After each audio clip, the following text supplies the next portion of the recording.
Okay, good afternoon. My name is Lucan. I'm professor of political science at the University of Toronto and co-director of the Petro Jacyk program for the study of Ukraine. The military dynamics in Ukraine have shifted dramatically over the last few months. In the first weeks of the war, everyone was inspired by incredible Ukrainian success defending against the Russian attack. But then in April, we saw greater Russian successes in Donbass, and including the retaking the seizure of Luhansk Oblast. More recently, however, there have been sort of reports of a potential counteroffensive by Ukraine into Kherson. So today we have the privilege of talking with Andrew Bowen about the military situation in Ukraine, and he's going to answer any questions you might have. Andrew is an analyst in the Russian and European affairs at the Congressional Research Service, responsible for military security intelligence issues in Russia, Ukraine, Belarus, and the South Caucasus. He has a Ph.D. in political science at Boston College, and most recently has completed a report on Ukrainian military performance that I think I will post at some point in the chat. I encourage you to sort of to put questions in the Q&A, and I'll do my best to get to them, or if Andrew sees them and loves the question, he'll answer it directly. So good afternoon, Andrew. Before we begin, maybe you could just tell us a little bit about the Congressional Research Service for those who don't know. Great. Well, hello, Lucan. Thanks again for the invitation. I'm very happy to be here. As Lucan mentioned, I am an analyst in Russian and European affairs at the Congressional Research Service. And for those of you who don't know, because the Congressional Research Service, or CERES, is somewhat of an unknown organization, we are a branch of the Congress, U.S. Congress. So we work exclusively for members of Congress and their staff to provide them with the most up-to-date research and expertise available. We operate on a nonpartisan basis and tend to think of ourselves as Congress's kind of in-house think tank. CERES is made up of a little over 300 analysts and lawyers, and we have a variety of divisions across any sort of kind of subject issue area available. In my particular position, I work in the Foreign Affairs, Defense, and Trade Division, which houses analysts that have both kind of functional expertise in terms of any sort of kind of issues relating to foreign affairs or defense, and also kind of regional analysts that have expertise in particular countries or regions. My particular position kind of bridges the gap between functional and regional, in that in my portfolio, I'm responsible for all military security and intelligence issues in Russia, Ukraine, Belarus, and the South Caucasus. So in my role, I'm responsive to members of Congress and the staff to provide them all the necessary kind of information and research that they would require to make more informed judgments and assessments of any of those issues in my portfolio. I'm kind of the one-stop in-house shop for members of Congress. Great. Thanks for letting us know. And I assume the opinions you present are those of your own, not of the CRS. So thank you very much. Yes. Like any good federal employee, I will let you know that my views or any of these statements here do not necessarily reflect those of CRS, of the Library of Congress. Understood. Okay. So let's jump in. I think I just want to begin with most recent events. There's been, after kind of weeks of depressing news for all of us who support Ukraine, and we've seen in the past, months, we've seen, slow but gradual Russian advances in Donbass. We now see reports of a Russian pause in combat operations, as well as a potential counteroffensive by Ukraine into Kherson. Are we sort of on the cusp of a potential Ukrainian breakthrough, or is this simply wishful thinking on my part? I think hopeful optimism is good. We've seen, a really incredible and inspiring Ukrainian defense against Russian invasion, one that has clearly defeated Russia's initial objectives, which look to be regime change in Ukraine, and if at least partial occupation of most of the country. Since Russia's initial invasion, they've had to kind of readjust their objectives because they have suffered significant casualties, both in terms of personnel and equipment. They've been forced to reorient all their forces away from capturing Kiev and kind of ousting the Ukrainian leadership to seizing territory primarily in the east of the country in the Donbass regions of Donetsk and Luhansk. That still appears to be their kind of primary objective. They've recently captured several cities in the region and look to be trying to capture a few more to kind of complete their total occupation of Donetsk and Luhansk Oblast. They pretty much control all of Luhansk, but there are a few cities remaining in Donetsk. Now, they've had their biggest success over the course of the conflict in the south of the country, in the south of the east of the country. They initially exploited significant breakthroughs against Ukrainian forces coming up north from the occupied Crimea Peninsula and turning west, essentially capturing Kherson and initially appearing to make a push towards Odessa. Now, since Russia's kind of initial operation, they've gradually had to scale back their objectives and again, refocus on those particular territories, as I mentioned. After this over the last month or so, the Russian forces have had to take what appears to be an operational pause. They have severe personnel shortages. They've had to resupply, they've had to refit, and they've had to reorganize their forces to not just kind of sustain any sort of further offensive momentum, but to ensure that they can actually retain the territory that they've captured. Now, one area that is, again, going back to the potential optimism for Ukraine is in the south around Kherson. Russian forces there's a roughly about equivalent balance of forces between the Ukrainian forces and the Russian army in the region. And Russian forces are relatively exposed on the west bank of the Dnieper River. So in terms of geography, there is an opportunity there because it makes it harder for the Russian forces to resupply, re-equip, bring in more reinforcements. And that's a potential source of a future counteroffensive for Ukraine. Now, on the flip side, though, just as Russia has been taking significant casualties and they've had to kind of bring in replacements and train new personnel and things of that nature, unfortunately, Ukraine has also been sustaining significant casualties themselves. And this not only includes their regular forces, the really core of their professional military, but also all the volunteers that were mobilized in the early stages of the campaign. Now, Ukraine benefited from having a large percentage of the population already with previous military experience and training. So a lot of the personnel that were mobilized and volunteered in the early stages of the campaign had already a high level of kind of military proficiency. So they were able to be deployed to the front lines and have an immediate kind of impact on the battlefield. But as those units sustain those casualties, as those veterans, begin to be rotated out either through attrition or just need to be replaced by kind of new units coming on the field, Ukraine then has to rely on that portion of the population, those new volunteers that don't have as much training, that don't have that experience, right? That aren't veterans. And they take longer to be trained and have to have a greater level of supervision to have an effect on the battlefield. So both sides are at a situation where there's questions over their ability to kind of sustain momentum, right? Ukraine, up until this point, has really been on the back foot, trying to defend and push back against Russian offenses. There's now this potential opportunity where Ukraine can push and launch counteroffensives, larger scale counteroffensives than they have been doing. Up until this point, they've been launching localized counteroffensives to try and exploit kind of Russian logistics and supply. Kherson is one area where the Ukrainians seem to be putting a lot of resources and personnel into. Going forward, though, it's unclear to the extent that Ukraine can really exploit, this offensive, because it's for a variety of reasons. Number one, it takes a lot of resources, it takes a lot of planning, and to launch an offensive of this nature, it takes a lot of coordination. You have to do a combined arms operation that includes armor, infantry, artillery, air support, all these kind of things that have to work in coordination with one another. That really takes a high level of kind of professional military training to sustain. So it's unclear how much Ukraine can really capitalize on this situation, but it is an area of optimism. Again, there's my colleague and friend Mike Hoffman always says war is contingent, and it really is in this regard. So while Ukraine would like to make an offensive in Kherson, it's unclear how far they will get.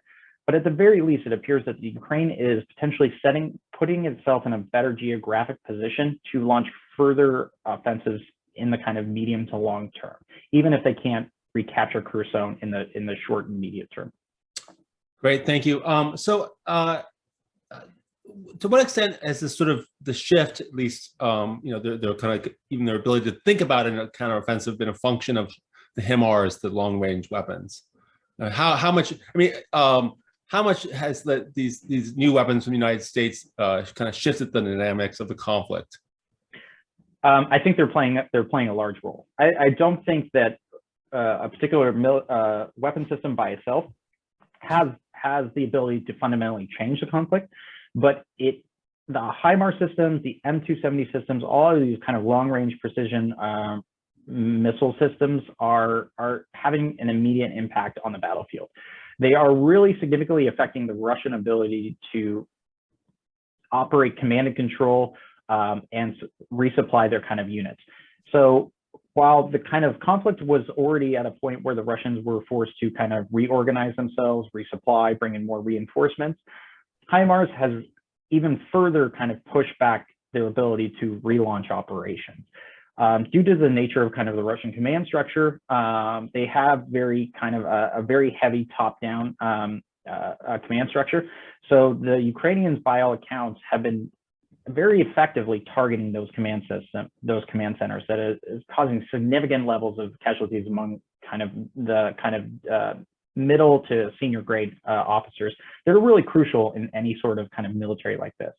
Also, there's a lot of reporting that's coming out that they've been targeting ammunition dumps, supply, logistics centers that are really crucial in any sort of conflict, right? So the ability of any military sustained operations is dependent on their logistics and supply chain. So these systems are being used to great effect. I think going forward, the big question is the ability of the Ukrainians to have enough training and expertise to maintain and sustain these systems in the field, right? So it's one thing to be trained on systems about how to, to point and shoot these systems and fire the missiles. It's a whole nother to make sure that you're able to repair them when they inevitably become damaged, to make sure that they have the proper maintenance so that these systems continue to be able to be deployed on the battlefield. And so I think that's a crucial question, and one that we, the West, and our European allies, need to be cognizant of when we discuss security assistance. Is providing the necessary skills and training so that the Ukrainians have the ability to sustain these systems over the long term. Great, thanks. So can you just step back a bit and sort of discuss the relative balance of forces right now between Russia and Ukraine? And can you talk about any kind, Michael Kaufman's sort of talked about a bit of a Russian advantage. Do you agree with that, or overall, or? Yeah, it's tough in some ways. I think so. Right now, I think in broad terms, broad outlines, right? The Ukrainians have an advantage in personnel, and that's unsurprising, right? You have a very motivated population defending their home territory against an unprovoked invasion, right? So you have, even to this day, you still have high levels of volunteers, high levels of motivation, where actually the bottleneck is, like I mentioned briefly, is actually training those volunteers, training the civilians to become and act as, proper, military soldiers. Now, on the Russian side, right, they're running into severe personnel shortages that, as mentioned, Mike has written about, that actually the one thing that we really kind of underestimated as Russian military analysts was actually the scale of personnel problems within the Russian military.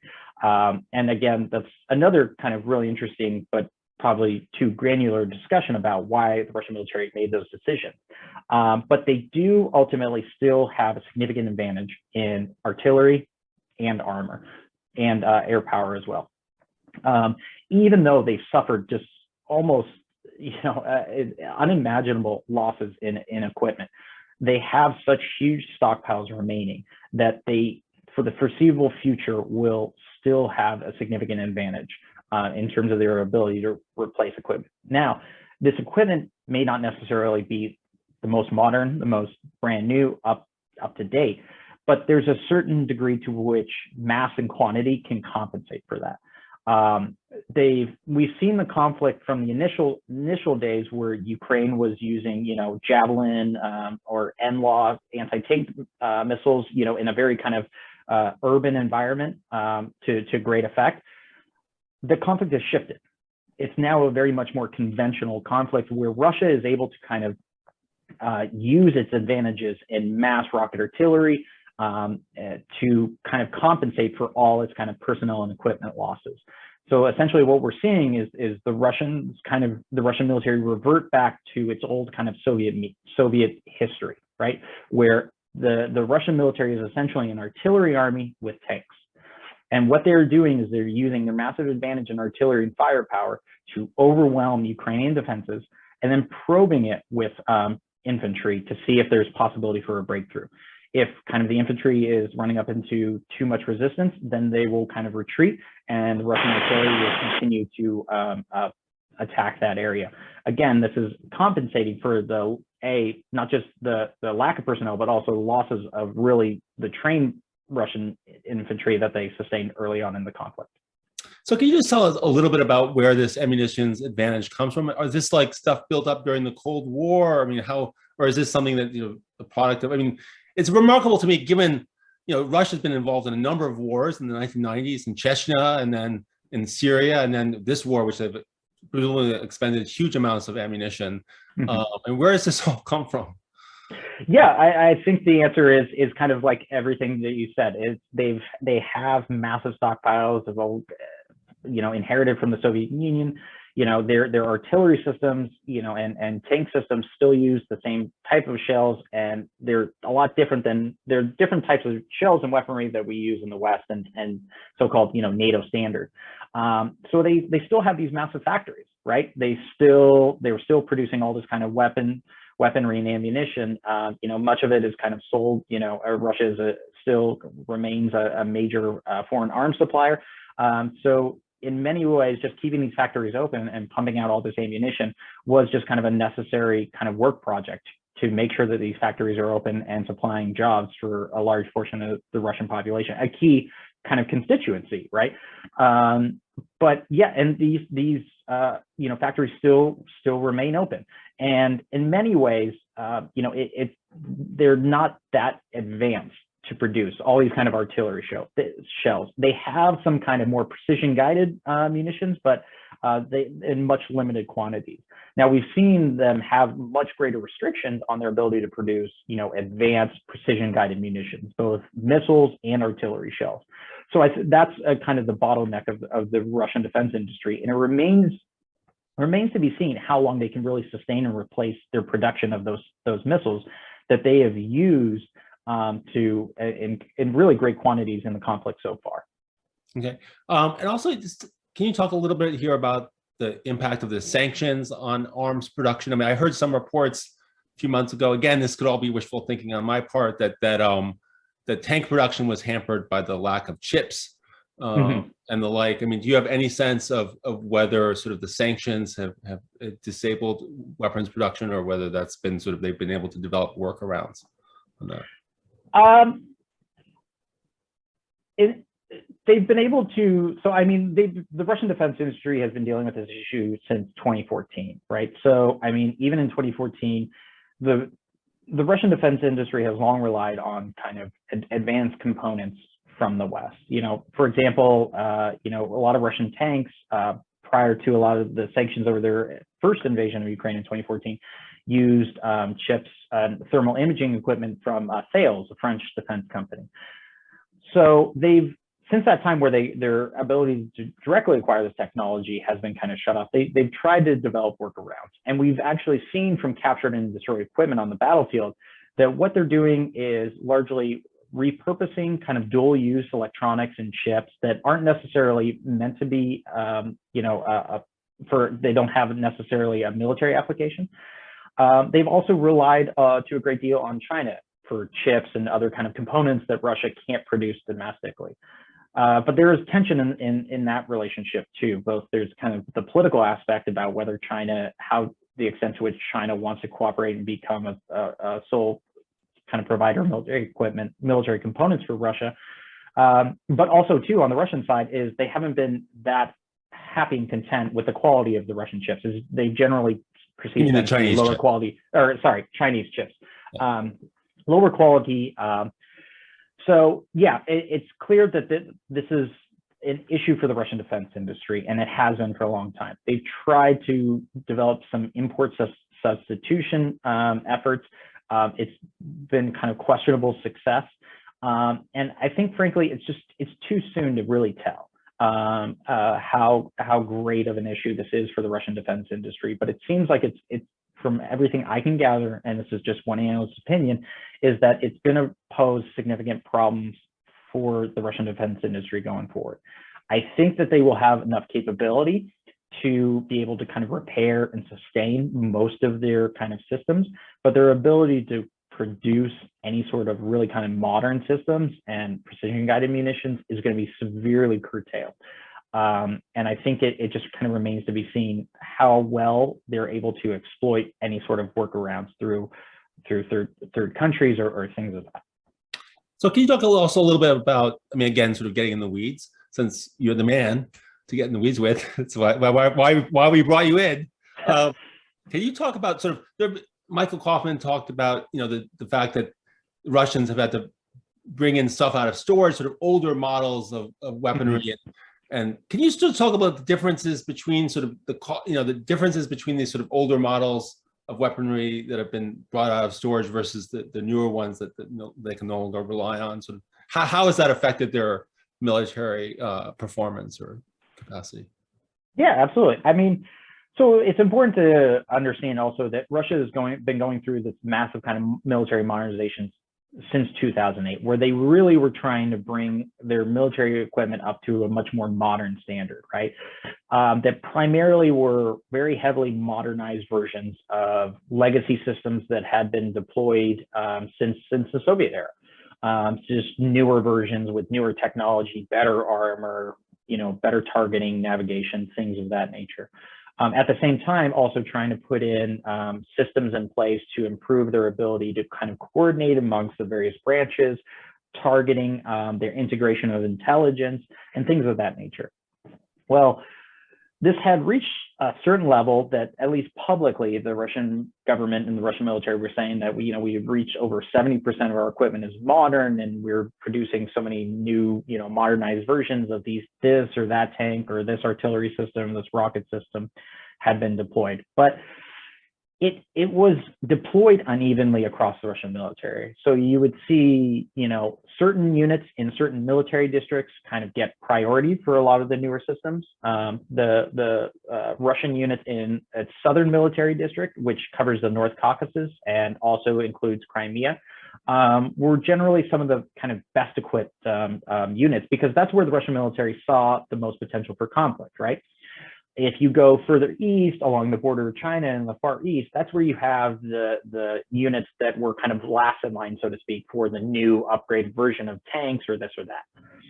But even within the districts or units that had priority for kind of newer equipment, it was piecemeal. So you would see a battalion of new tanks here, an artillery, new artillery systems in this particular unit.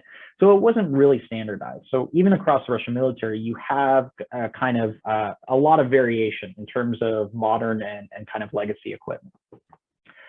Now, with the kind of casualties that they've sustained amongst the equipment, right, they've sustained very, very heavy losses, especially among a lot of the kind of newer systems. And even to the extent that they could deploy those newer systems, it wasn't really in sufficient quantities. So now, as Mike has noted, and a lot of reports have come out, they're bringing older kind of tanks out of storage. They're kind of pulling they're doing some kind of rough modernization to put kind of more anti-armor systems on tanks, just kind of filler kind of options to kind of make them somewhat more survivable on the battlefield. Now, it's one thing to talk about what this would mean in sort of kind of a large scale near peer battle between, say, NATO and Russia. It's a different in the context of Ukraine.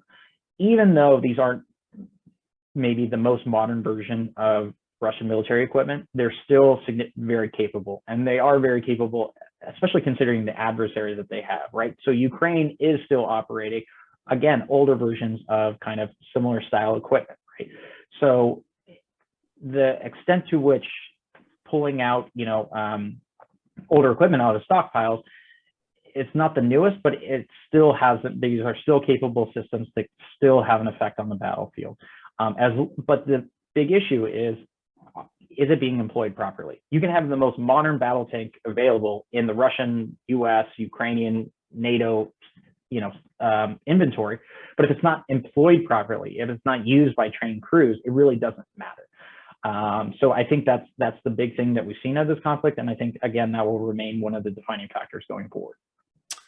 So maybe you could now talk about the sort of, you referred to it a little bit, but the casualties on both sides. I mean, I think there were reports early on that sort of the massive Russian casualties, to the extent that sort of almost the coherence of Russian military was significantly hampered. Is that still the case, and how does that compare to the casualties on the Ukrainian side, which were reported to be 100 to 200 per day a while ago, but recently President Zelensky mentioned that it had gone down to about 30. So can you just talk about some casualties on both sides? Absolutely. I think this is, in terms of what we do know and what we don't know, I think the casualty figure is the one that we really know the least about, because no side is going to accurately say, oh, well, we've actually lost way more than we've kind of been letting on.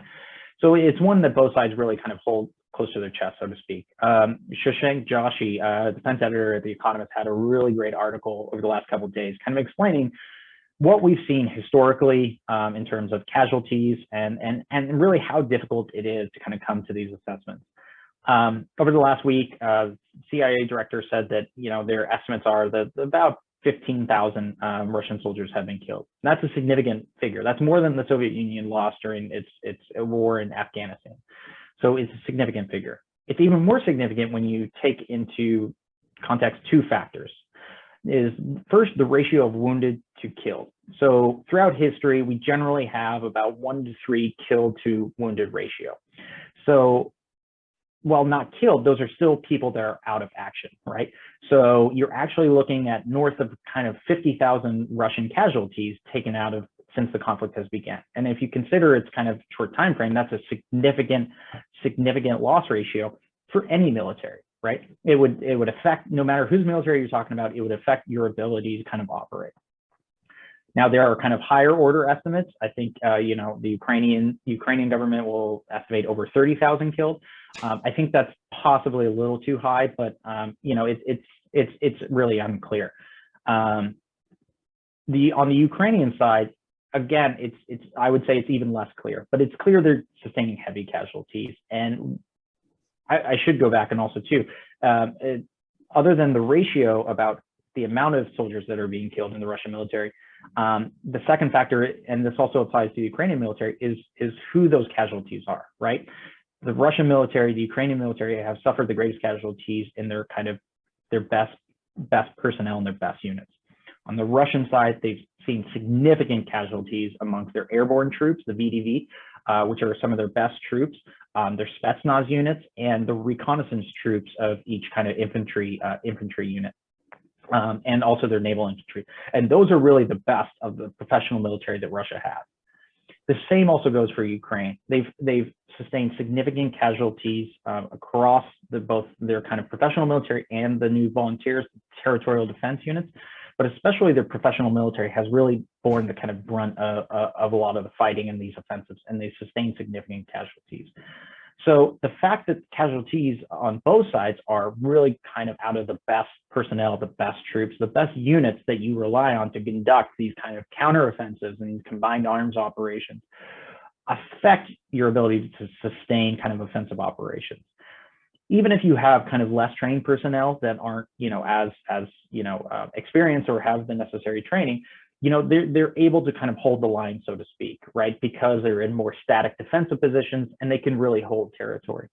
It's when you start to kind of launch offensives that you really need that professional trained corps to kind of sustain your momentum and conduct these type of complex operations. So can you, my former advisor, George Bressauer, asked this question, so I have to ask it.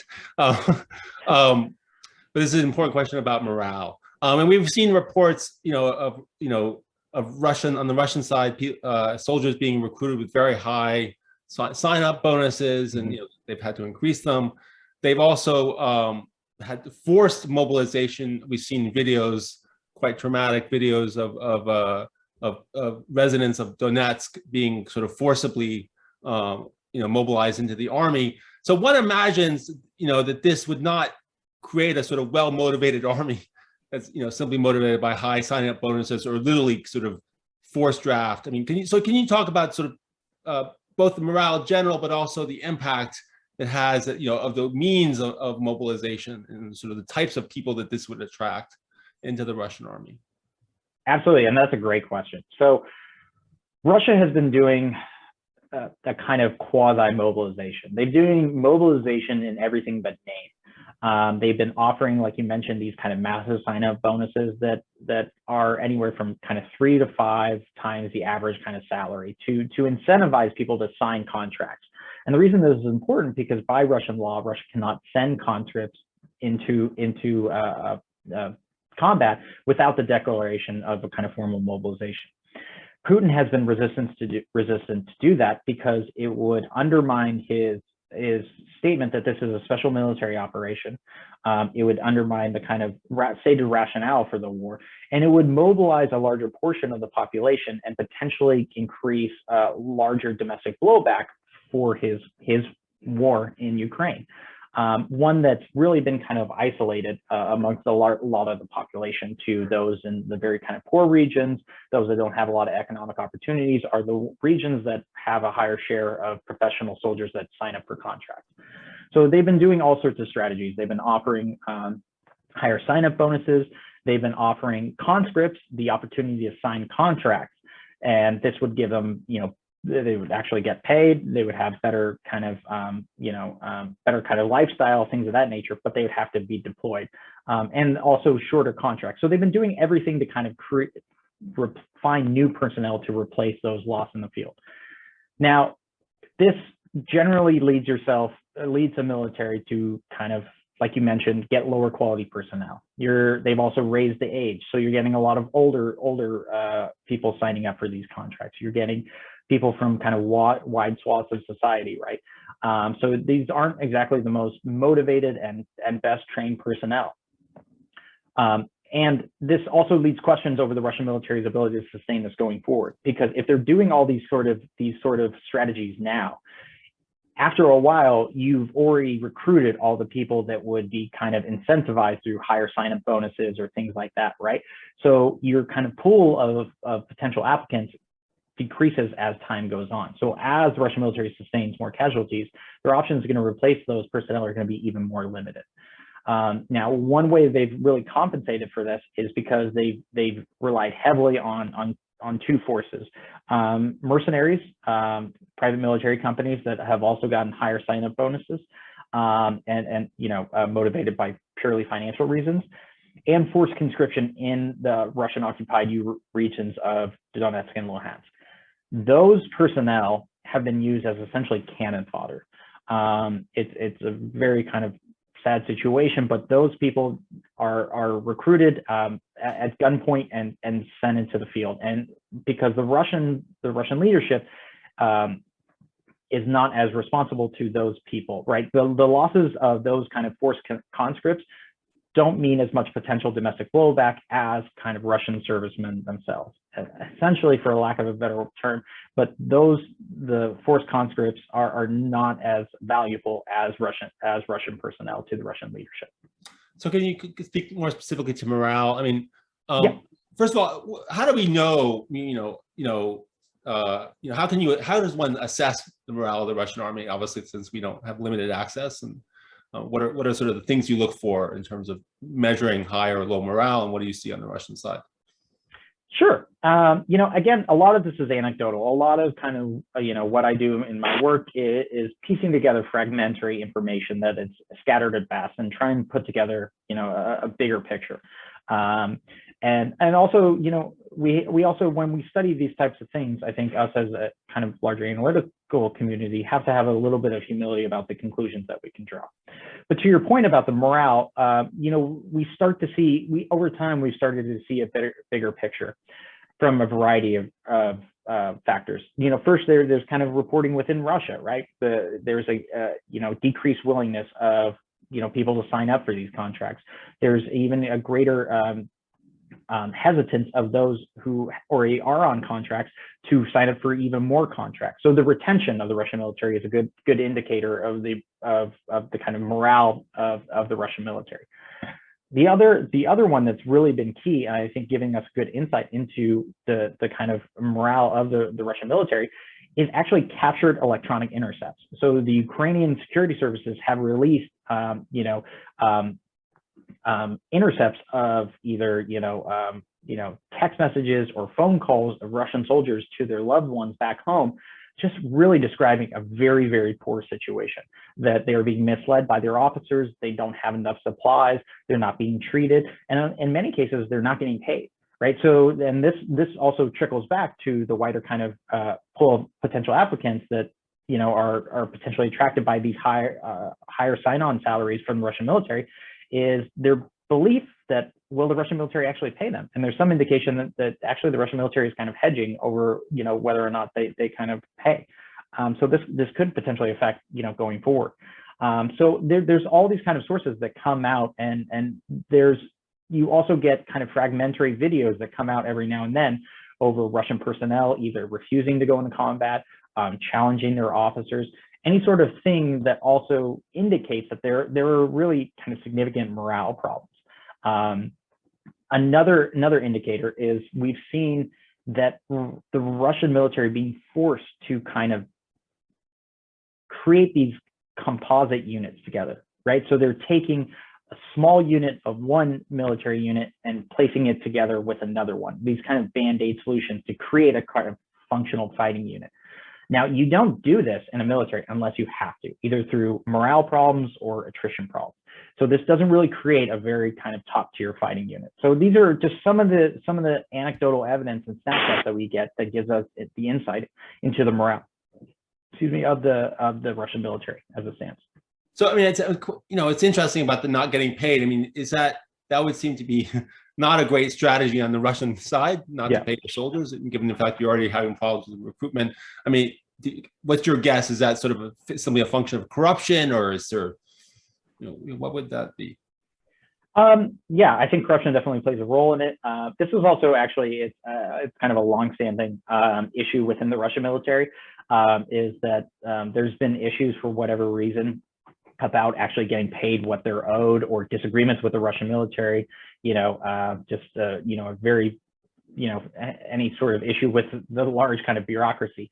It's also led to reports that actually those soldiers that were inclined to sign professional military contracts, and this is again a little more prior to our current situation in the war, but even before the February invasion, were actually more interested in hiring on with a lot of the mercenary companies, the private military companies, because some of those outfits actually had a better reputation for actually paying on time. And not just paying, but paying on time. So there's one aspect of actually getting paid what you're owed, but actually getting paid on time, right? If you're deployed and you're supposed to be getting your salary and it's not, entering your bank account and you can't send it to your family, that also, has a heavy impact on morale. Okay. So let's talk then more about the Ukrainian side. First of all, there've been several questions in the chat about Ukrainian weapons. I mean, first of all, is Ukraine getting what it wants from the United States? You have insight. You can tell us. Yeah.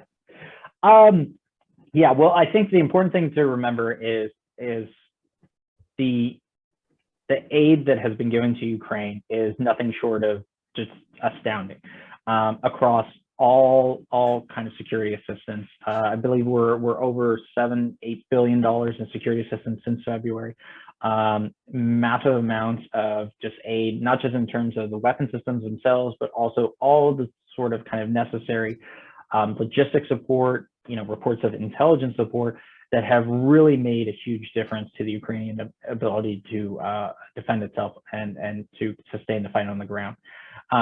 I would say I don't think this is a contentious statement that Ukraine has not got everything it wants and wanted, but the Ukrainians themselves have received a significant level of aid. And there are important considerations. There's so many different considerations that go into supplying aid. And I think one of the biggest factors that goes into it is the actual ability of the Ukrainians themselves to operate the weapon systems effectively. It's one thing to kind of give the promised aid, but it's another thing to deploy it effectively on the battlefield. If the Ukrainians themselves don't understand how to operate and sustain these systems, then it really does no one any sort of good.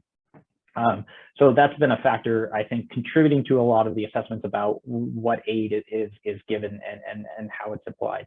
I also think the speed with which this aid has been given has been, most observers would agree, pretty remarkable. The ability to kind of transport, train, and deploy these systems has been very rapid. And we've already seen, like we talked about with, HIMARS on the battlefield, these rocket systems have already been used to kind of great effect. So I'm curious, because I think is there any fear on the American side of the sort of the highest tech weapons getting captured by the Russians, or would that be a factor in deciding, for the U.S. deciding whether to give weapons to Ukraine, that a fear that it might be sort of captured by the Russians, and then therefore they would find out about U.S. Yeah. Absolutely, and that's a fear anytime you provide an ally any sort of security assistance. But the U.S. and our European allies have been taking steps to ensure that to limit that potential, right? So, for example, when we supplied Ukraine with tens of thousands of javelins, the most kind of advanced components that are kind of restricted to NATO member countries were kind of taken out, so that if they were captured by the Russians, that the Russian ability to exploit that technology or learn from it would be minimized. Yeah, especially when you talk about much more advanced systems like HIMARS, like the M270, things of that nature. Yeah, there are always concerns about any sort of kind of technology spillage, the ability of your adversary to kind of use that to their advantage, and I think one of the greatest fears on the ground right now isn't necessarily that they would gain technology that they didn't have access to, but it's that they would understand that technology better so that they could then initiate potential responses that would mitigate that weapon system's impact on the field, right? So they could make adjustments, they could have better understanding about the targeting systems or things of that nature, anything that would increase their ability to respond and mitigate the impact on the battlefield. Okay, great. That actually follows my next question, which is about sort of Russian and Ukrainian adaptation. And early in the war, we saw many videos of Bayraktars and the Turkish weapons. Those seem to have been sort of dropped out of the Russians, for example, been able to neutralize, or why have the Bayraktars become less effective for the Ukrainians because of Russian adaptation? And what does that mean? Yeah, I think again, there are two aspects. I think in the first stage, the conflict has shifted, right? So the initial stage of the invasion, the TB2s, the Bayraktars, were able to be used by the Ukrainians to kind of great effect, and not necessarily in precision targeting that we saw a lot of videos on Telegram or Twitter or things of that nature, but actually as targeting for Ukrainian artillery that actually did play a huge role in the initial stages of the campaign, and has since then. But they also sustained heavy casualties. The Russians always have significant anti-aircraft capabilities, arguably some of the best in the world, and not just in terms of the systems themselves, but how many they have. At every kind of unit of the Russian military, there's anti-aircraft capability. So the Ukrainian TB2 fleet suffered attrition in the first stage of the war with all the TB2s that it already previously imported. There are reports that Ukraine has bought more from Turkey, more TB2s, but it's a situation where to operate these systems, you're kind of operating in an environment where Russia has the capabilities to shoot these down, and it appears that they have really been doing so. So it seems that now they're shifting to kind of smaller drones that are harder to target. They're less capable. They're not a full spectrum capability like the TV2s, but they're more difficult to kind of target. I get the sense that to the extent that Ukraine still has them, they're operating, but in a much more kind of restricted capacity, especially because the Russians have created a really kind of an impressive system of air denial in the kind of territories that they control.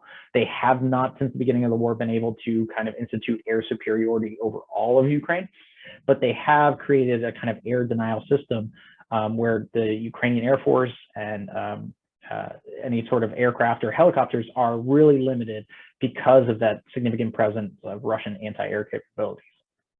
Yeah, thanks. And then I want to now talk about sort of the impact. I mean, it's been very gratifying, of course, that Ukraine has gotten, military assistance from a vast array of Western countries. I mean, really, I'm assuming unprecedented, or seemed, but at the same time, I mean, this would seem to have a side effect of, I think Michael Kaufman called it a hand-me-down army, or kind of a lost and found army, that you have sort of, you imagine on the battlefield with, different weapon systems, each having sort of, different operating systems and different sort of ammunitions. I mean, how much has that been a factor for the Ukrainians and having to deal with this sort of mishmash of different types of systems? I think it's a huge issue. There's a couple different layers. There's the issue that Ukraine is operating its kind of traditional Soviet and early Russian style systems that operate very differently from NATO and kind of Western weaponry that they've been getting. And then even within Western security assistance, you have all different types of systems and weapons that all have different maintenance requirements, different logistics, and all sorts of just different requirements to operate. So you have those kind of two aspects that really kind of complicate Ukraine's ability to have this kind of sustainable military in the field that just create massive, massive demands on your kind of logistics network to sustain the kind of artillery systems that you already had, just even having enough shells that are different from the kind of new systems that you're getting of the old kind of Soviet Russian era. And then you're getting all these different tanks and artillery systems from all over Europe. You're getting, German and French and Norwegian, self-propelled howitzers. You're getting U.S. or rocket systems. You have all sorts of different kind of, air defense systems. You have different anti-tank systems that all of those different systems take different training requirements. So again, I keep coming back to this issue, but these all increase the training demands on the Ukrainian military.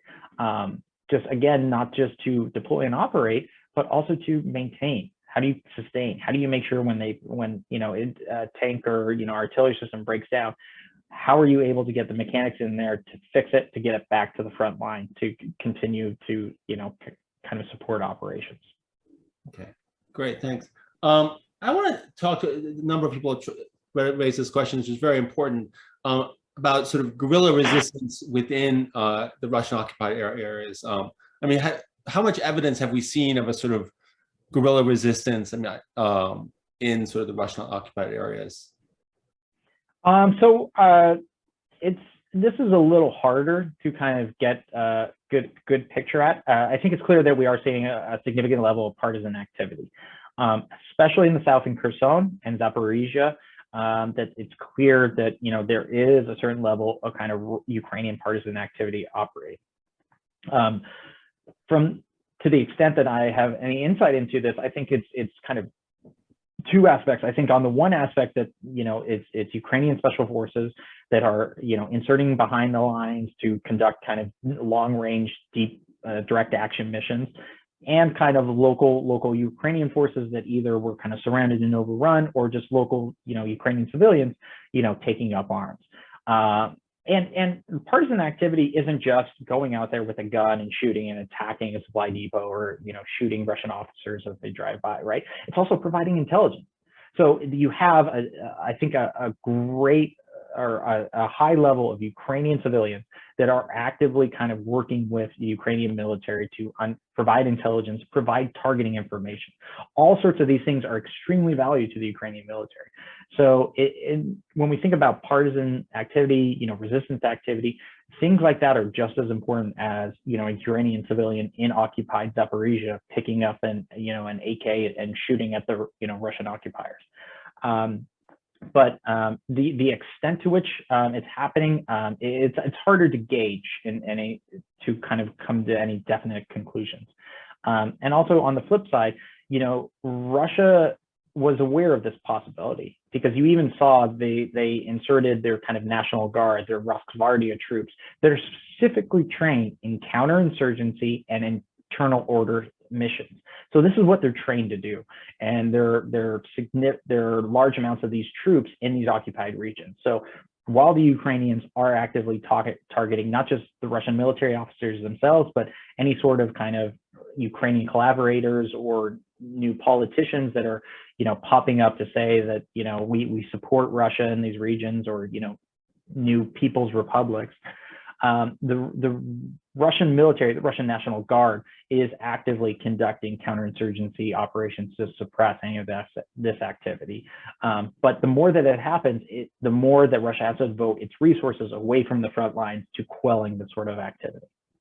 Right. So I'm assuming we've heard these reports of massive deportations of Ukrainian population into Russia and the like. I mean, one wonders whether some of these pro-Ukrainians have basically been almost eliminated from some of these areas in the Donbass, which would make obviously a kind of a partisan operation much more difficult. I mean, do you think that might be a factor as well? Yeah, I think the massive forced movement of populations is possibly, we're entering into, human rights violations and war crimes territory, that there are a lot of organizations. Congress has conducted, multiple hearings over this issue, over these kind of reports of these filtration camps, that Russia is forcibly removing local Ukrainian populations, assessing their connections to the Ukrainian military, their possibility for loyalty, anytime you do that, you obviously take away the kind of necessary, support structure that would populate a partisan movement. And that's a very, very, terrible way to conduct an effective counterinsurgency operation. Is, well, you can't have an insurgency without a population. So that's one potential, and frankly horrific aspect of what we're seeing now. I can't speak to the extent to which it's going on, but it's clear the reports are serious enough to certainly warrant significant levels of concern. Great. Well, there's so many other questions. We'll try to get to all of them, and I appreciate the audience has been more active in this one than any others, pretty much any other webinar. So I appreciate it. Obviously, you're in great demand.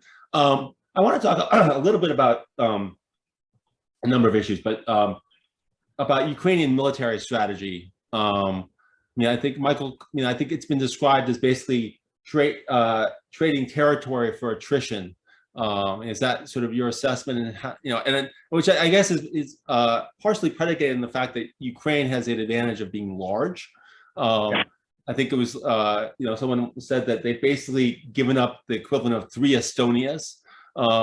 So how effective do you think this is a strategy? And it obviously has at some point limits, but is this how you would also characterize the strategy? And can you describe it a bit?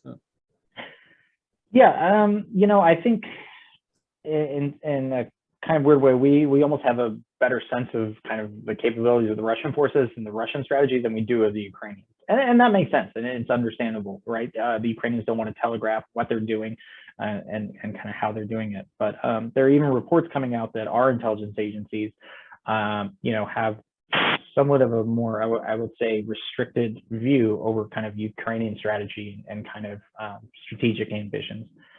I think the Ukrainians have their strategy, as I read it, has been actually very hesitant to give up any sort of territory, especially as the conflict has evolved. They are extremely unwilling to kind of give up any inch of territory, and to some degrees that's understandable. You don't want to cede what is rightfully yours to an adversary.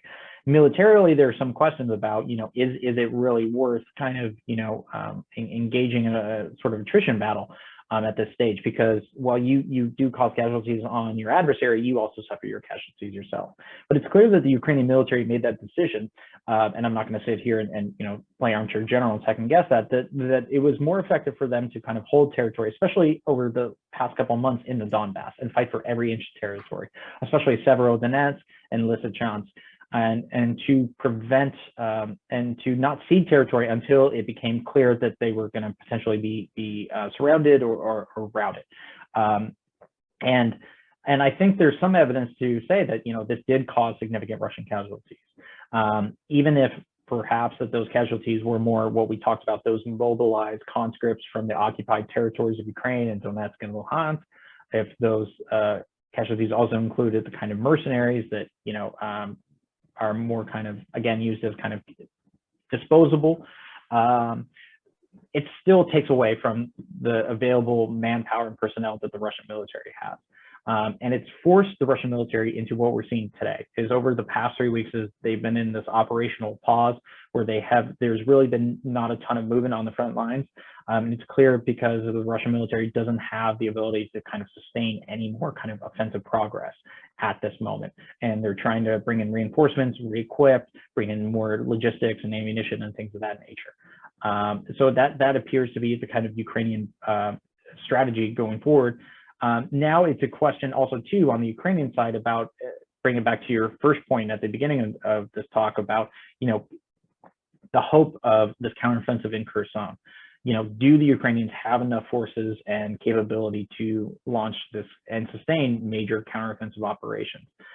It's also a possibility that these kind of counteroffensives are not necessarily intended to kind of retake all major chunks of territory at present, but to really set up the Ukrainian position kind of going forward.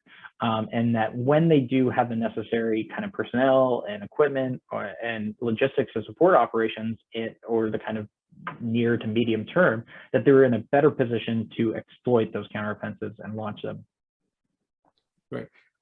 So this is, I guess, counts as a question that is an interesting question, but which you probably don't know much about, but I'm going to ask your comment anyways. It's like, I get asked these questions all the time in the media, and so now it's my time to revenge on you, right? Okay, which is basically, we've heard reports recently of sort of infiltration problems in the Ukrainian security services, the SBU. President Zelensky fired several leaders of the SBU, including his childhood friend. Mm-hmm.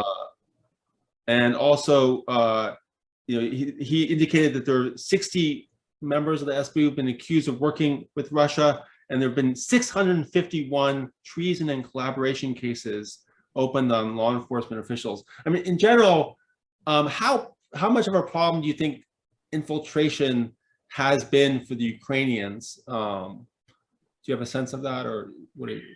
Yeah, I mean, the SBU has been a major source of kind of concern and problem, since 2014, right? The SBU is a large organization that had, a high level of connections with Russian security and intelligence agencies. So anytime you have a situation like that, you're worried about kind of, infiltration and connection.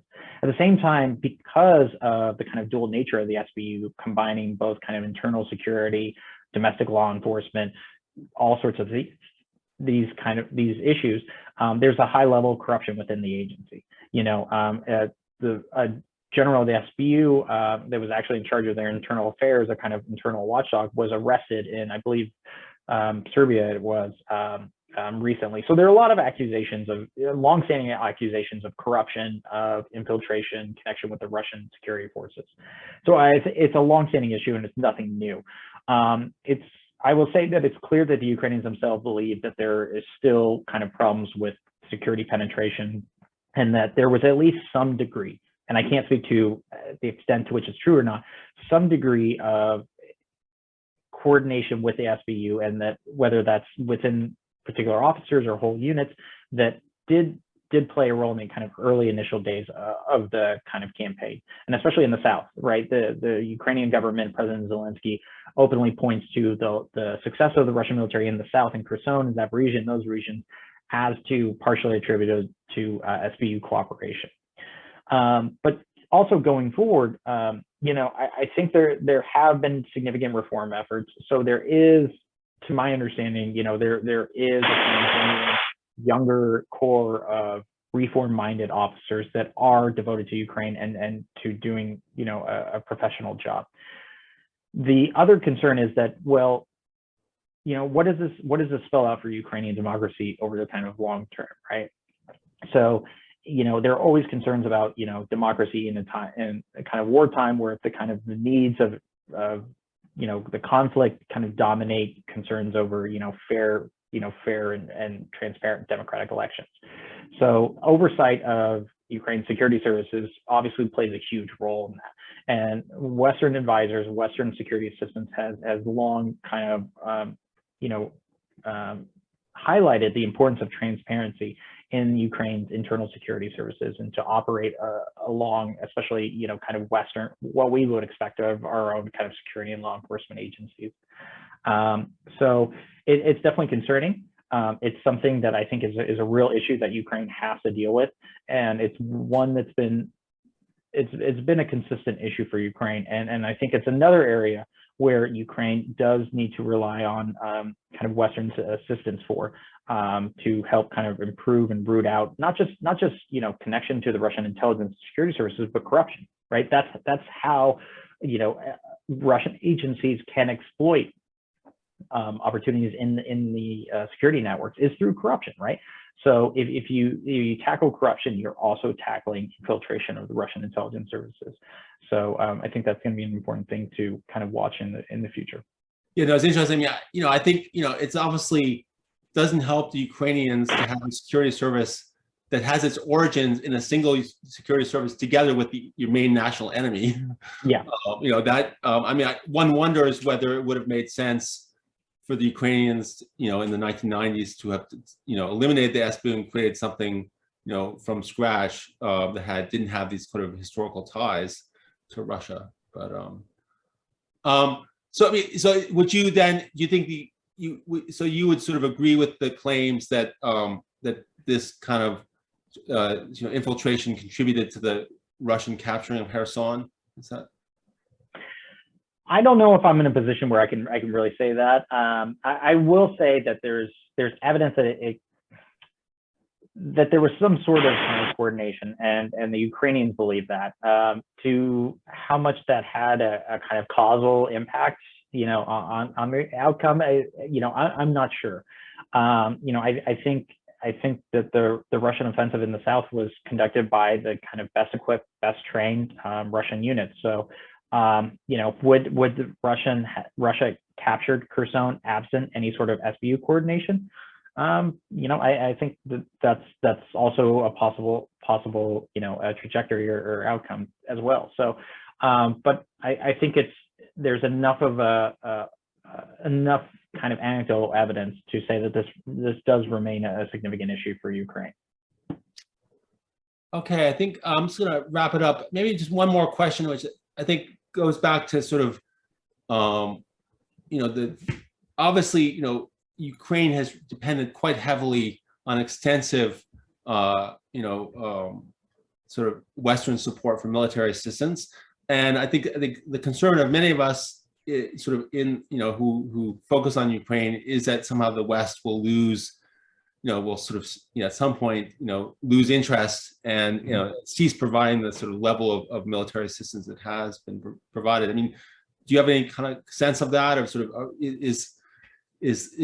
certainly Western attention in general has gone from Ukraine. I mean, it's no longer, even in Canada, which, has enormous interest in Ukraine. I've noticed it's no longer on the front page, despite the war. I mean, what's your sense of Western resolve? Okay, are you allowed to comment on that? I'm sorry. Yeah, no, and again, I think I will say that from my viewpoint, I think that that's clearly what Putin is kind of gambling on, is that he believes that time is on its side and that Russia will remain more invested in the outcome of Ukraine than the West. So I think that's a calculation. To the extent it's right or not, it remains to be seen. But there are significant, factors that potentially, are concerning for sustained kind of U.S. security assistance. I will say that, or U.S. and Western security assistance, is that by and large, I continue, and as my personal view, is that I continue to see the political leadership across the U.S. and Europe as remaining committed to supporting Ukraine. But there are significant headwinds, right? You have changing domestic economic situations, you have high inflation, you have, greater kind of, I would say, discussions about where countries are allocating money and how security assistance to Ukraine compares to spending that money domestically. I think it remains contingent upon, the political leadership of Western Europe to kind of make that evaluation for themselves and to justify, that Ukraine is still fighting for its independence, for its territorial integrity, and that this conflict is by no means over, and it will remain unresolved for the kind of immediate future. And I don't see any signs of either side being content with the current situation. I don't believe either side is at a situation where politically they're ready to accept the kind of status quo on the ground. The Ukrainians obviously are not going to accept Russia annexing a third of its territory. And by the same account, all indications are that the Russian political leadership still holds, kind of greater objectives beyond the territory that they hold now, and are still committed to having a Ukraine that's under Russian control. So in that situation, it appears that unfortunately the outlook is going to be one of kind of attrition, of kind of continued combat, and it doesn't I don't foresee any sort of kind of political resolution, at least in the near term. Right. And I mean, is your sense? My sense is that there, on the positive side, the United States is one of the few areas of bipartisan agreement. Is that right? Yeah, the policy towards providing security assistance to Ukraine has by and large received significant bipartisan support. You have seen multiple congressional delegations of both Democratic and Republican leaders throughout the region, to Ukraine itself and through our kind of NATO allies as well, to kind of, again, signal the U.S. support for continuing to supply Ukraine with the means to defend themselves and deter any further kind of Russian territorial aggression. Great. Well, I think you now deserve a well-deserved break and lunch, and thank you so much, Andrew, for a really insightful talk, and thank you again from all of us. Well, thank you for having me. This was great.